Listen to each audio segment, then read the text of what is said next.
আমাদের এক ভাই, মুসলমান ভাই, তিনি লাইভের মধ্যে এসে উনি আফসোস করতেছে, বলে এই কথা শোনার পরে হয়তো আমাকে অনেকে গালি দিবেন, ইসলাম বিদ্বেষী বলবেন, কিন্তু আমি না পারতে এই কথাগুলি বলতে হচ্ছে।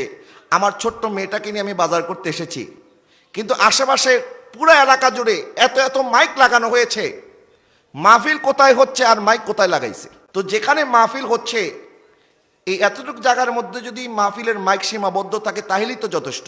আমরা 100টা মাইক লাগাই দিলাম, মানুষের কষ্টের কারণ হয়ে গেল। অসুস্থ রোগীরা, তারা অনেকে হার্টের রোগী আছে। নবীজি সাল্লাল্লাহু আলাইহি ওয়াসাল্লাম ইরশাদ করেছেন, কাঁচা পেঁয়াজ খাবার দুর্গন্ধ নিয়ে তুমি মসজিদে যাবা না, কারণ তোমার কারণে তোমার মুসল্লির জন্য কষ্টের কারণ যেন তুমি না হয়ে যাও। তাহলে যেখানে কাঁচা পেঁয়াজকে মসজিদে যাওয়া নিষেধ, যেন আমার পাশের মুসল্লির কষ্ট না হয়ে যায়, সেখানে আমি ওয়াজ করার নামে, মানুষকে হেদায়েত করার নামে যদি ঘন্টা পর ঘন্টা মাইক চালায়া চালায়া মাহফিল একটা শুরু হবে, মনে করেন প্রধান বক্তা আসবে বাদ এশা, প্রধান অতিথি আসবে রাত 10টা বাজে, এশা থেকে 12টা পর্যন্ত এই 2-3 ঘন্টার সময় হচ্ছে মেন সময় ওয়াজ মাহফিলে, ঠিক না?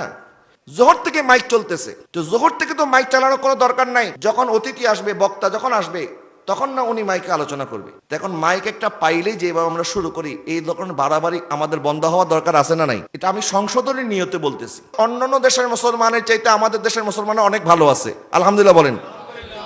আপনাদের দোয়ায় আমি তো বিভিন্ন দেশে ঘুরেছি, আরব দেশেও ছিলাম, বিভিন্ন দেশ আমরা সফর করেছি, দেখেছি। অন্যান্য দেশের তুলনায় আমাদের দেশের মানুষের অন্তরের মধ্যে ইসলামের প্রতি দরদ আলহামদুলিল্লাহ বেশি আছে। আমাদের মানুষের মাথার মধ্যে যেরকম টুপি, আমাদের মসজিদগুলির মধ্যে মুসল্লিরা যেভাবে উপস্থিত হয়, শবে কদর, শবে বরাত, শবে মেরাজের মধ্যে মানুষ দলবদ্ধভাবে যেইভাবে এলাকার মধ্যে ইবাদতের একটা আরও সৃষ্টি হয়, প্রত্যেকটা অলিতে গলিতে মাহফিল, প্রত্যেকটা জায়গায় মাহফিল। এরপর কোরবানির ঈদের সময় আমরা যে উৎসব মুখর পরিবেশে পশু কোরবানি করি। আমি তো আরব দেশে ছিলাম, সেখানের মানুষ আমাদের মতো এরকম গরু আর উট খুব কম মানুষ জবাই করে। সেখানে একটা দুম্বা দিয়ে মোটামুটি জবাই করে কোরবানি শেষ করে ফেলে। আর কোথায় গিয়ে জবাই করে এটা সবাই জানেও না, সবাই দেখেও না। এটা একটা নির্দিষ্ট জায়গায় থাকে, ওখানে তারা পশুটা পাঠিয়ে দেয়, পরিবারের যখন একজন সেখানে যায়। অথচ আমাদের দেখেন কোরবানি ঈদ আসার সাথে সাথে এর 1 সপ্তাহ যাবত আমাদের বাচ্চাদের ঘুম নাই। বাবাকে বলে, বাবা তাড়াতাড়ি হাটে নিয়ে যাও, পছন্দের মতো গরু একটা কিনতে হবে। এই যে গরুটা, ছাগলটা কেনার পরে এটাকে আদর করে যত্ন করে, এই যে ধর্মীয় একটা অনুভূতি, আল্লাহ আমাদের মধ্যে যে ধর্মের প্রতি যে টান ভালোবাসা দিয়েছে, তো এটাকে তো সম্মান জানাতে হবে আমাদেরকে। এই শত শত মাইক লাগায়া শব্দ দূষণ করে মানুষের অন্তরে মাহফিলের প্রতি বিদ্বেষ তৈরি করে দেওয়াটাও কিন্তু আমাদের উচিত না।